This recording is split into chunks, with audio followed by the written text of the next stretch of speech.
Hello বন্ধুরা, সবাই কেমন আছো? মাঠে এসেছি।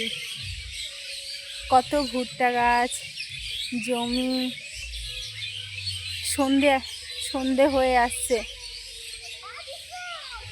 ভাবলাম একটু আগে আগে যাব। সন্ধেই হয়ে গেল। আমি, আমার মেয়ে, বোনের ছেলে সবাই মিলে একটু ঘুরতে এসেছি। সবাই ফোন নিয়ে ব্যস্ত। দেখো,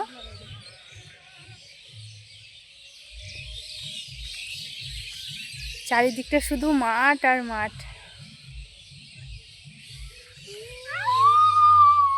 খুব সুন্দর ওয়েদার। ওদিকে সর্ষে জমি। টাটা বন্ধুরা।